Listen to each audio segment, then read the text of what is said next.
दिन में कई बार रवीश कुमार ऑफिशियल पेज पर खोल खोल कर हम लोग देखते हैं कि क्या कोई नया वीडियो आया है। तो लीजिए, हम लोगों का इंतज़ार खत्म हुआ, आ गया रवीश कुमार का अगला वीडियो एक नई जानकारी के साथ। नमस्कार, मैं रवीश कुमार। आप सब इंतज़ार कर रहे थे कि अगला वीडियो कब आएगा। मैंने भी लगता है कुछ ज़्यादा ही आराम कर लिया। कोशिश करूंगा कि धीरे धीरे वीडियो के आने की रफ्तार बढ़ा सकूं और आपको लंबा इंतज़ार ना करना पड़े। लेकिन सबसे पहले आप सभी का आभार जताना चाहता हूं। आप सभी ने मेरे YouTube channel Ravish Kumar official को कितना प्यार दिया है। बहुत बड़ी संख्या में लोग सब्सक्राइब करने आ गए। उम्मीद करता हूं कि यह सिलसिला बना रहेगा और मैं अच्छी टिप्पणियों के साथ आपके सामने हाजिर हो सकूंगा। ये शुरुआत है, बहुत सारे संसाधन जुटाने हैं, चीज़ों को सेट करना है, इनमें वक्त लगेगा, लेकिन फिर भी मैं कोशिश करूंगा कि सामयिक टिप्पणियां समय पर आती जाती रहें, आपके सामने पेश होती रहें। तो अब मैं शुरू करता हूं। तो हम सब हर दिन सड़ी हुई व्यवस्था में रहने का अभ्यास करते रहते हैं, उसी में जीने लग जाते हैं, पता नहीं चलता कि उसमें जी रहे हैं। हर दिन खबरों में देखते हैं कि दिल्ली और आसपास की हवा का प्रदूषण कितना बढ़ गया है, लेकिन सांस ले रहे हैं। उसे ठीक करने के नाम पर नेताओं का बकवास भी सुन रहे हैं। लगे कि कुछ काम कर रहे हैं हमारे नेता, इसलिए उनका आपस में मुलाकातों का सिलसिला जारी है, मिलना जुलना जारी है। मिडिल क्लास घरों के कमरों में 25 से 40 हजार तक के एयर प्यूरिफायर लगा दिए गए हैं। वैसे ही जैसे पानी गंदा हुआ, पीने के लायक ना रहा, तो लोगों ने घरों में हजारों रुपए के आरओ सिस्टम लगा दिए। लेकिन एयर प्यूरिफायर लगाने से, आरओ सिस्टम लगाने से पानी की समस्या और हवा की समस्या का समाधान नहीं हो जाता है। समस्याओं पर बात करते करते हम समस्याओं में ही जीने लग जाते हैं। जैसे दिल्ली से गुरुग्राम जाने वाले लोग हर दिन 2 से 3 घंटे ट्रैफिक जाम के लिए निकाल कर रखते हैं। उनकी दिन भर की जागरूकता जाम में फंसे रहने के काम आती है। जाम के अनुशासित सिपाही की तरह चुपचाप गाड़ी डगराते रहते हैं, बम्पर टू बम्पर। उनकी कारों में झांक कर देखिएगा जाम में होने की कितनी सहनशीलता आ गई है। आपको अंदाजा होगा कि जो लोग नोटबंदी में लाइन में लगे थे, अभी तक लाइन से बाहर नहीं आए हैं। कारों पर इल्जाम ना आ जाए कि इनकी वजह से शहर में सड़क और हवा खराब हो रही है, इसलिए हर कार के ऊपर पोल्यूशन सर्टिफिकेट लगा दिया गया है। मतलब यह कार प्रदूषण नहीं फैलाती है। पोल्यूशन सर्टिफिकेट का धंधा चल निकला है, मगर हवा साफ नहीं हुई। हर तरह से हवा खराब हो चुकी है। लोग फिल्मों के बहिष्कार के काम में लगा दिए गए हैं। किस फिल्म को हिट कराना है, किसे फ्लॉप कराना है, राजनीति का यह परमानेंट काम हो चुका है। ऐसे समाज को खराब हवा में उसी तरह से जीने की आदत लग जाती है जिस तरह से दिन रात हिंदू मुस्लिम डिबेट की। लोगों को लगना चाहिए कि वे जागरूक हैं, देश की समस्या पर बात करने लायक हो गए हैं, इसलिए इन दिनों लोग AQI की बात करने लगे हैं। तुम्हारे यहां AQI कितनी है? हमारे यहां तो AQI इतनी है। अखबार और चैनल वाले भी समझ गए हैं, तो अब AQI का डेटा देने लग गए हैं। जल्दी ही शादी के कार्ड पर छपने लगेगा कि हमारे यहां जहां बारात टिकाई जा रही है AQI इतनी है। AQI जान गए तो आपको जानने की जरूरत नहीं है कि तवांग कहां है और वहां पर क्या क्या हुआ है चीन के साथ।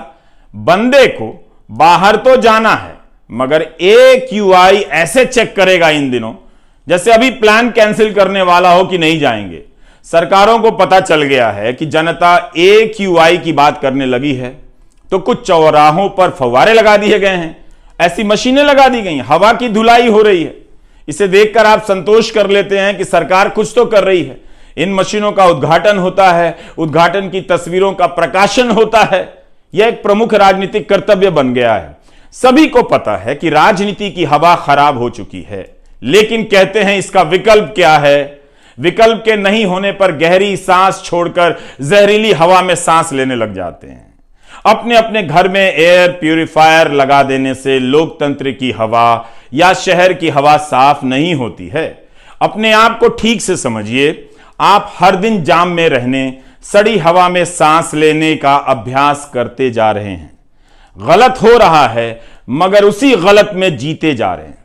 जिस शहर में लोगों को जाम में रहने का, सड़ी हवा में सांस लेने का, गलत को देखकर चुप रहने का अभ्यास हो, उस शहर में कौन इस बात पर सर पीट रहा है कि केंद्रीय विश्वविद्यालयों में शिक्षकों के हजारों पद खाली, तो पढ़ा कौन रहा है या सवाल पूछ भी कौन रहा है? इसकी भी कीमत आप दूसरे तरीके से चुका रहे हैं। कॉलेज में एडमिशन फीस देकर कोचिंग में जा रहे हैं, ठीक उसी तरह से जैसे हवा सांस लेने लायक नहीं है तो कमरे में एयर प्यूरिफायर लगवा रहे हैं। गरीब और साधारण घर के बच्चे जब क्लासरूम में पहुंचते हैं तब वहां पढ़ाने वाला मास्टर नहीं होता, या होता भी है तो वह गेस्ट लेक्चरर होता है, जो कई साल से पढ़ाते पढ़ाते अपने अंधकारमय भविष्य की चिंता में डूब जाता है। उसके भरोसे आपके बच्चों का भविष्य टिका है। यह सब इसलिए हो रहा है ताकि आपके बच्चे जहां हैं वहां से आगे ना जाएं, बल्कि आगे जाने का सपना दिखाकर उनकी जेब से कुछ और पैसे निकाल लिए जाएं, जैसे सड़ी हवा दिखाकर आपसे एयर प्यूरिफायर के पैसे निकलवाए जा रहे हैं। जो पढ़े लिखे हैं और जिनके पास पैसे हैं वो जानते हैं कि यहां के विश्वविद्यालयों में कुछ भी नहीं रखा है, तो वे निजी विश्वविद्यालयों में लाखों की फीस देकर अपने बच्चों को बचा ले जाते हैं। ठीक उसी तरह से जैसे शहर की हवा सड़ गई है मगर घर में एयर प्यूरिफायर लगा लेते हैं। जिनके पास कुछ अधिक पैसा है वे पेट और जेब काटकर दूसरे देश में पढ़ने के लिए भेज देते हैं। सरकार को पता है कि जब आप 3 घंटे जाम में आराम से लगे रह सकते हैं तो बिना मास्टर के 3 साल कॉलेज में बिता सकते हैं, बर्दाश्त कर लेंगे, और आपने करके दिखाया भी है।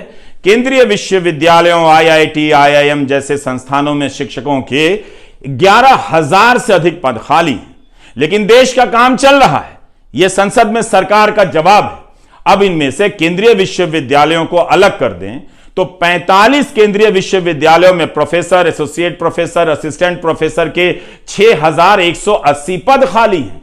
IIT में 4,502 पद खाली हैं। सोचिए, जिस IIT की इतनी धूम है वहां शिक्षकों के हजारों पद खाली हैं। उम्मीद है वहां के छात्र अपने व्हाट्सएप ग्रुप में मां बाप को लिखते होंगे कि नाम का ही IIT है, पढ़ाने वाला तो कोई है नहीं। संसद में शिक्षा मंत्री धर्मेंद्र प्रधान ने कहा है कि सभी संस्थाओं को निर्देश दिए गए हैं कि मिशन मोड में भर्तियां हों। इस मिशन मोड का हाल बताना चाहता हूं। ठीक 4 महीने पहले जुलाई में यही सरकार लोकसभा में जवाब देती है कि 43 केंद्रीय विश्वविद्यालयों में शिक्षकों के 6,549 पद खाली हैं। 4 महीने में खास अंतर नहीं आया है। इतना तो नहीं कि लगे कि मिशन मोड में भर्तियां हो रही हैं। 6,000 से अधिक पद खाली हैं और भरे जाते हैं 369 के करीब। तो यह कैसे मिशन मोड हो गया? मंत्री जी ने पिछले साल सितंबर में कहा था, सितंबर में भी, कि केंद्रीय विश्वविद्यालयों के कुलपतियों को निर्देश दिए गए हैं कि 1 साल के भीतर 6,000 रिक्त पद मिशन मोड में आकर भर दें। 1 साल से अधिक समय बीत गया, भर्तियां वहीं की वहीं नजर आ रही हैं। सितंबर 2021 से जुलाई 2022 तक 10 महीनों में 6,500 से अधिक खाली पदों पर मात्र 375 भर्तियां हुई हैं, जैसा कि संसद में दिए गए जवाब से जाहिर होता है। यह सरकार का जवाब है, लेकिन यह खबर अमीर लोगों के किसी काम की नहीं है। वो अपने बच्चों को विदेश भेज दे रहे हैं।